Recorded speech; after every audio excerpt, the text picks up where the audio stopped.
उनकी जमा पूंजी जो मेरे लिए थी वो आपके पास पड़ी है।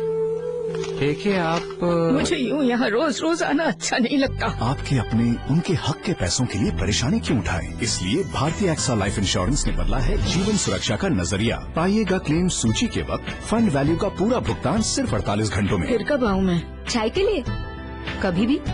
वैसे चेक तो आपको 48 घंटों में भेज दिया जाएगा। भारतीय एक्सा लाइफ इंश्योरेंस, जीवन सुरक्षा का नया नजरिया।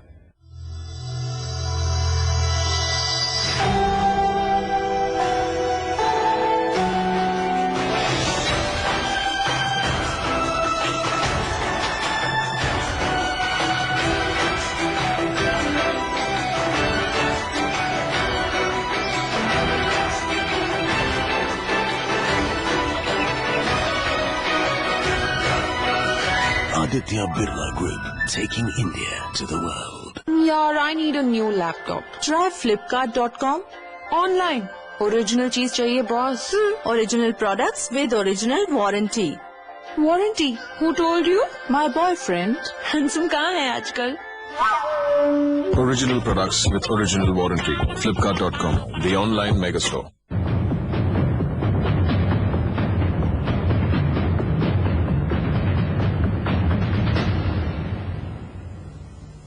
Welcome back. You're watching our special program, Judgment Day. Back to Subramaniam Swamy. Mr. Swamy, a quick question on the Supreme Court, which has dismissed your petition against P. Chidambaram and said that the trial court will issue an order.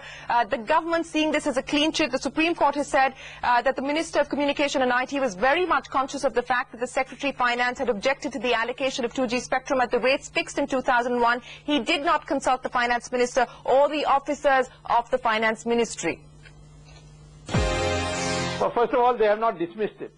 What they have said is, after presenting all my arguments in detail, they have said that in view of the fact that Mr. Swamy is already far advanced in this in the trial court, we think it will be appropriate for the trial court to decide on whether a CBI inquiry is necessary now or not, and we empower the trial court to decide on this matter within 2 weeks. Now, I think that is exactly what I wanted, because when I first argued for a CBI inquiry, I was not in the trial court. And then after they reserved the orders and they have delivered it now, a lot of time had elapsed and Mr. Ganguly was retiring, and I was worried that in case Mr. Ganguly retires without giving the order, then we'll have to rehear the whole thing. In the meantime, I came into possession of a lot of documents. I went to the trial court, argued for Mr. Chidambaram, not for an inquiry, but for making him a co-accused, and that has been heard and the orders have been reserved. So if the Supreme Court has now said that CBI inquiry is ordered, the whole trial court proceedings would have become infructuous. And therefore, the Supreme Court has done the smartest thing possible.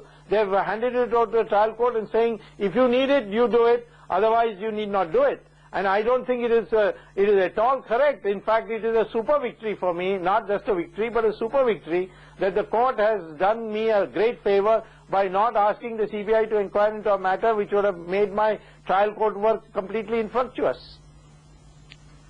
Right, Mr. Swamy, we'll probably get to know what really happens this Saturday. But coming to you, Vijay Agarwal, on the implications of the Supreme Court verdict on the ongoing trial, a trial which will see many more accused coming in shortly. The moot question at this stage, some of your colleagues have been talking about, is the impact. Does it in any way impede the ongoing trial? Do your clients see some jeopardy happening as a consequence of the Supreme Court order today? No, not at all. Supreme Court has taken care of it. If you see the last paragraph of the Supreme Court order, and when the order is finishing at the end of the para 81 after Roman 7, Supreme Court has made it very, very clear that this would not affect the special judge, and the special judge should continue with the trial without being influenced by anything. And just regarding the discussion that was being had about the 2001 to 2007 period, about 50 licenses were issued during that period, and Supreme Court has made a clear comment in para 78. We should check this para 78 of the judgment, where the Supreme Court has clearly said that they are not commenting on that issue just because those people to whom the licenses were issued, they were not the respondent, because neither Mr. Prashant Bhushan nor Mr. Swamy took up that issue. And I really do not know why they turn a cold feet when they have to do the things regarding whatever happened in the NDA regime. And as regards the trial that is concerned, somehow I feel that even though the Supreme Court has said in the last lines that it would not influence the trial, rather I see it as some advantage coming in to my clients, because the whole CBI's charge sheet is based on the fact that the TRAI recommendations were not followed by Raja. And the Supreme Court judgment says that TRAI recommendation did not take into account NTP 99.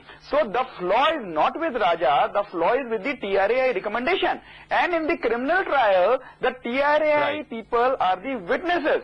So basically, rather TRAI should be inducting. So rather than the people who framed the policy of TRAI, they should be sitting in jail rather in place of Mr. Raja.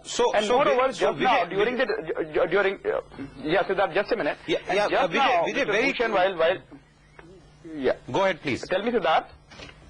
No, I was just asking you, given the SC order, do you think your stance in court with regard to defense of the accused who you represent will change? Do you see some sort of difference happening? No, I don't see it, only strengthens it. And see one more thing, what is so beautiful in the Supreme Court order, though Mr. Prashant Bhushan, while referring to the order, was using the word dishonest when it comes to Raja, the Supreme Court has taken care to use the word arbitrary and capricious. It did not use the word dishonest, malified, criminal, malicious. So, if a person is sitting at the judgment and making a judgment, he makes a wrong judgment, that does not mean you put him in jail. And moreover, now they say they have not found that much fault with the Raja. They say, and as one more gentleman, Mr. Chandrasekhar, was saying, that it is the TRAI's failure. So basically, and the CBI charge sheet is totally different. It is diametrically opposite to what the Supreme Court has held. That the CBI charge sheet says that the TRAI recommendations are not followed. So, rather I say that my defense gets strengthened a lot. That has been our stand as a defense, that Raja was following the policies of TRAI. Okay, we're completely out of time, gentlemen. I'm going to give everybody 10 seconds to wrap up their comments. Prashant Bhushan, you go first. You've heard what Vijay Agarwal has to say and what all of our other panelists have to say. 10 seconds for your wrap-up comments. No, I think the court has come down very heavily on Mr. Raja by pointing out that he took a series of steps to effectuate this wholly arbitrary, capricious decision to give away licenses to his favorite people at throwaway prices. This clearly points to criminal misconduct, for which is one of the offences for which he has been charged. And to that extent, though the Supreme Court has said that the trial court should not be influenced by their observations, to that extent, I think the trial court would have to take into account the facts and the observations of the Supreme Court eventually. Okay, Rajiv Chandrasekhar, landmark day for the Indian telecom sector? Yeah, my own view, Shireen, is that, we've had a number of inglorious chapters in the telecom sector over the last decade and a half. This one marks the lowest point in the telecom sector. I hope this brings closure to scamming, crony capitalism and everything that's characterized the sector for so many years. If we can come up with a new policy and a new transparent way of doing business, strengthen the independent regulatory framework, we can revive the sector, attract large amounts of investment and give consumers a world-class service. That should be the way forward for the government, and that I hope they stop spinning and talking about zero loss and focus on where the real work needs to be done. All right, Gopaljan, I'll give Mr. Swamy the last words, but quick comments from you before we go. Well, systemic failure in government decision-making, the conflict between regulations or regulatory decisions and policy, auctions being the key at a transparent way of dealing with resources across the board. I think these are important, but most importantly, the dual allocation of spectrum which took place in October 2007 was also based on the same TRAI recommendation. If the recommendation goes, that decision itself falls, and all decisions taken by the former Minister of Communications between September 2007 to March were arbitrary. So I think the big message here is that also should fall as a result. Okay, Mr. Swamy, final words with you. You've been a man on a mission. Is it complete today? Is the mission complete today? No, it's not. There's still one or two people left who have to be brought into the net. If you could name who those one or two people are.